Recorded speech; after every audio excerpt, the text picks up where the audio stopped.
So what's up mga brod, no? Yun, duty na naman si Snow. So meron nagpatulong sa atin si boss ninyo para tignan yung kanyang B14 na binibili dito sa may Cavite. Okay naman yung engine niya, ang kaso meron lang siyang problema. So yun, no, bali meron pa siyang sticker ni Sir Rich. So shoutout sa Rich Potato, baka naman.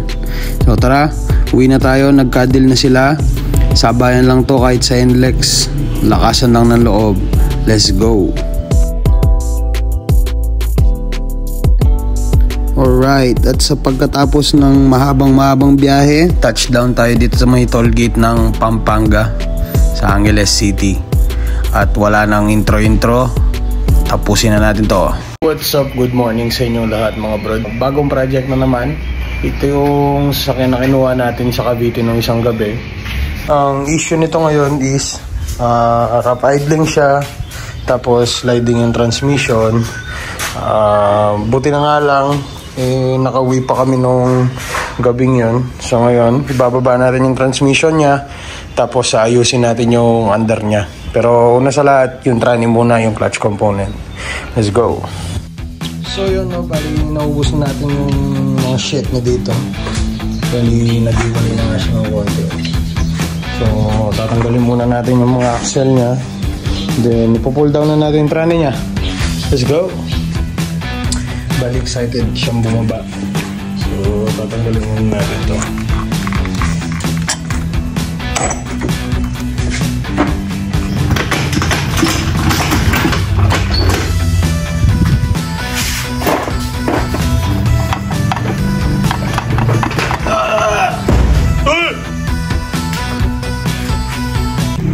Yan, ayaw niyang daan-daan, gusto niya yung binabagsak.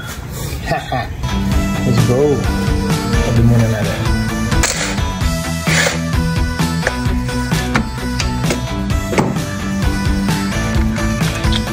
Ano kayang itsura nito?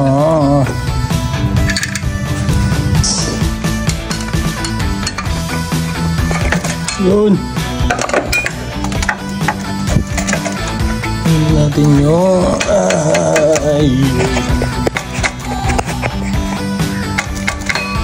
Yun. Ayun. Pwede pa nga. Let's go.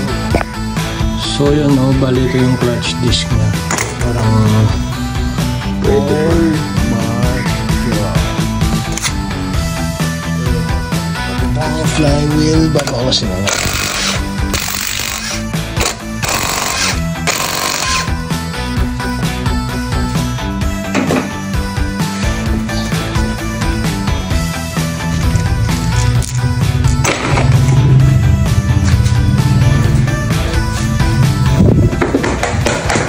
Yun.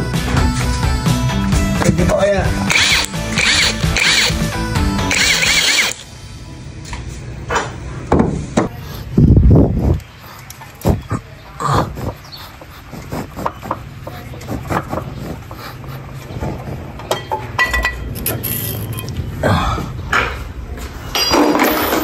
Ay!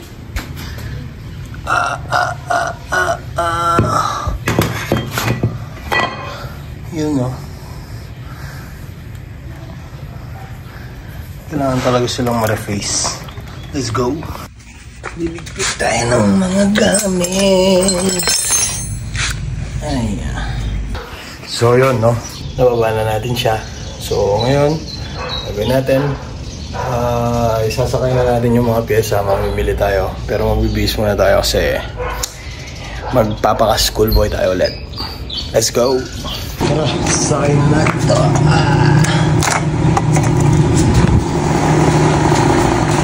Ayun, project by check. Let's go.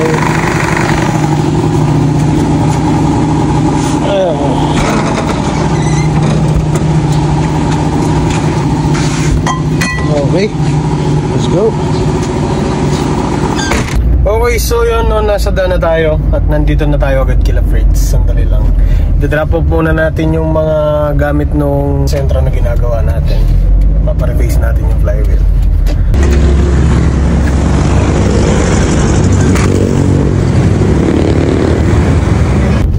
Alright, okay na.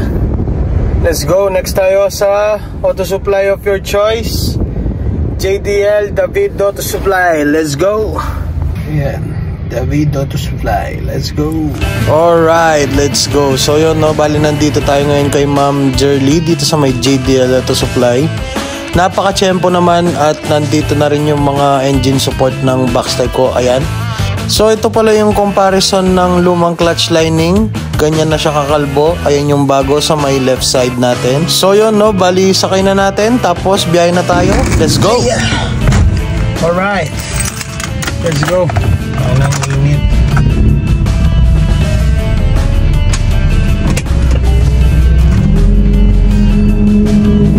Harap. Sana all. Ay, let's go. At so yun, no, bali saktong tsempo naman na dumating na yung mga support ni Tudor. Ano ba nangyari? Bakit ang tagal kong mag-upload? Kasi dun sa sasakyan na yun medyo na busy lang. So this past few days and few weeks, kagaya nun, kinuha natin yung B40 na yun sa Cavite. Inuwi natin siya ng sliding. Lakasan lang ng loob kung aabot o hindi, pero awa naman ng Diyos, umabot naman kami ng hindi namin inihila yung sasakyan. So yun, nakauwi siya dito. And then isa pang ginawa natin is yung aircon ng truck. So natapos naman natin. And then kanina nga yung nakita nyo naman sa intro natin na binaba natin yung tranny. So ngayon, it's already February 5. Tapos na yung semester break natin, Christmas break, lahat ng break tapos na. So balik estudyante na ulit tayo. Wala lang, share ko lang. Sino bang may pake? Kung may pake ka, like ka. Kung wala kang pake, di ka manood. Let's go. So ito naman tayo, no? Balik tayo dun sa daily routine natin na kung merong trabaho sa umaga, go tayo. Kung merong opportunity na magkaroon tayo ng extra budget, titirahin natin. So sa mga customer ko na existing, salamat sa pangintindi nyo sa oras. Mahirap lang po talaga pag sabayin yung lahat. Anyway, share ko lang naman. Biyahe na tayo. Anduin na ako ng school. Let's go.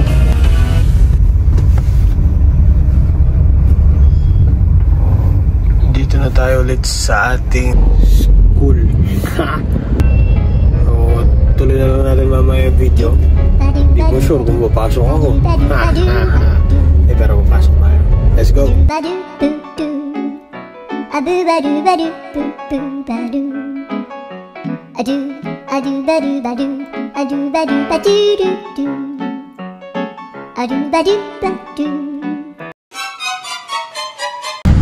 So yun, no, wala na tayong gas. Nakalabas na tayo ng school.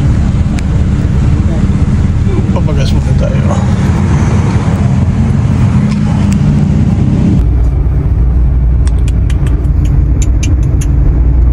So nobody. So yun, no, uwi na tayo. Nandito na tayo sa May Angeles City.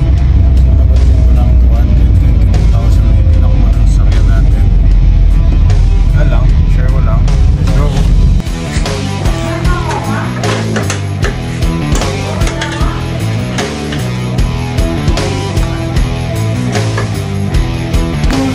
Ito para ko lang parang kitang booking.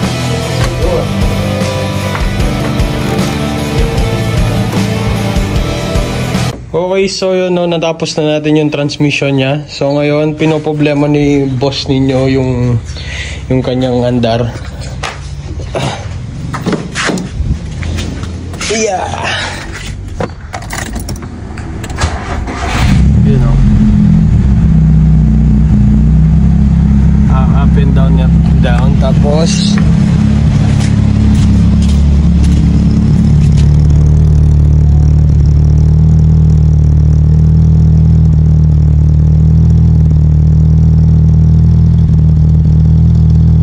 ito kasi yung mga sintomas ng mga Nissan na nasisiraan ng bite. Ano? Happy mo kanyan yan. Kaya po start mo ito niya sa'yo. Dami. Hindi ka pa inepo mo. Yeah!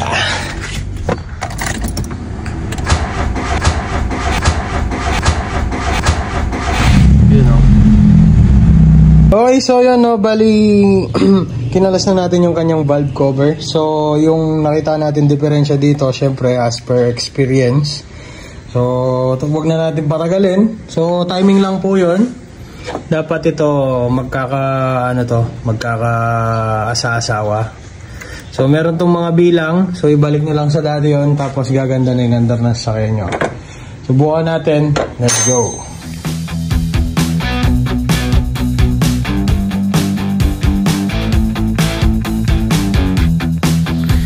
So yun, no, kung nakaabot ka sa part ng video na to, maraming salamat. Malapit na siyang matapos, konti na lang. So yun, no, bali dito sa part na to, ini-explain ko kay boss ninyo kung ano ba yung mga steps na gagawin ko sa pagta-timing ng kotse niya. Kasi baka mamaya pagkalat niya yung mga sikretong malulupit. Hindi, charot lang. So yun, no, bali na-explain ko na sa kanya dito. Magbe-break time muna tayo at the same time magpapatuyo na tayo ng mga dinigit-digit natin sa kanyang sasakyan since binuksan natin yung kanyang takip. So yun, no, start na tayo. Let's go. So start.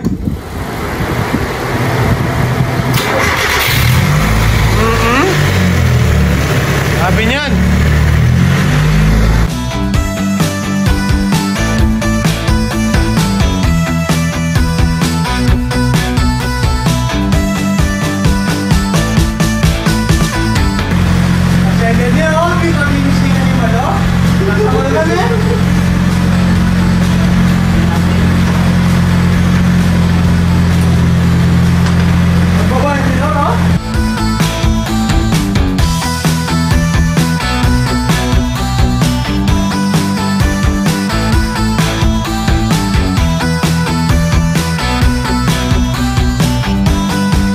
So yun, successful yung panghula natin sa kanyang timing, no? So papakita ko dito yung bagsik ng kanyang revolusyon.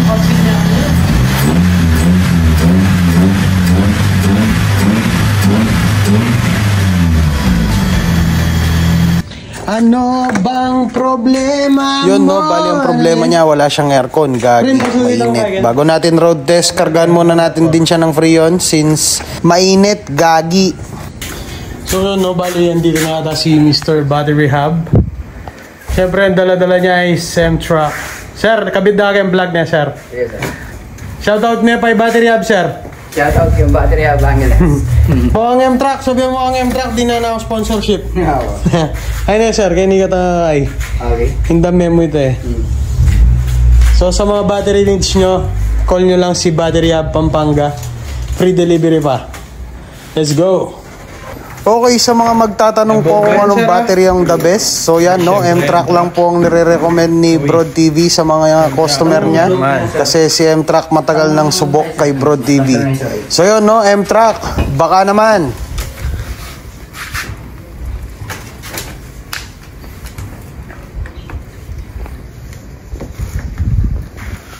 Nanyo lagi sir? Jasper Odelia Santos. Ano ko lang ang gamit ko na sir? Alam mo na yun, muna tataling kaya ako na. Bali, right. Jasper Odelia Santos. Jasper. Jasper. Jasper. Jasper. Odelia. Yan. Subukan natin si M-Truck. You know.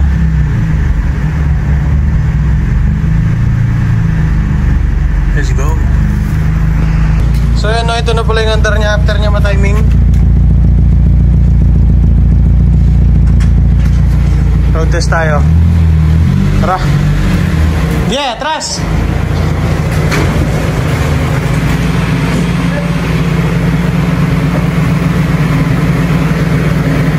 Lapag light.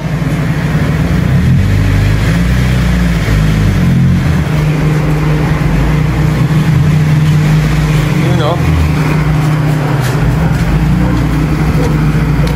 Alright. No more sliding.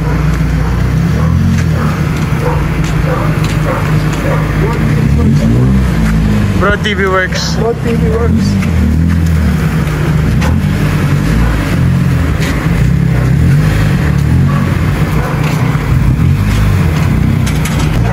Ano, road test tayo. Let's go. Ano boss ninyo, kumusta naman yung sasakyan natin? Ha? Approve. Approve ba? Balik ito pag-asa. S-Line na lila. O pag magtatapasyal na. Oo, pwede.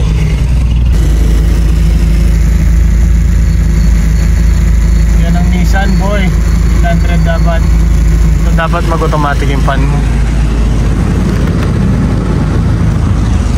Ang dami ang kanya. Saan fan? So yun, no, ending idol niya. 750. So yun, no, bali na road test na natin siya ngayon. So medyo okay naman. At syempre, papakita ko sa inyo yung idle niya kapag ka naka-aircon siya. Ayan siya, 850 RPM. Syempre, tatanong natin kay idol natin, ang ating dakilang mentor, kung Ano okay masasabi na. mo, Chip? Ayos na ba, Chip? Ayos na ba? Ayun, let's go. Binulong yung mga bag. Ibalik ka yung dalan eh.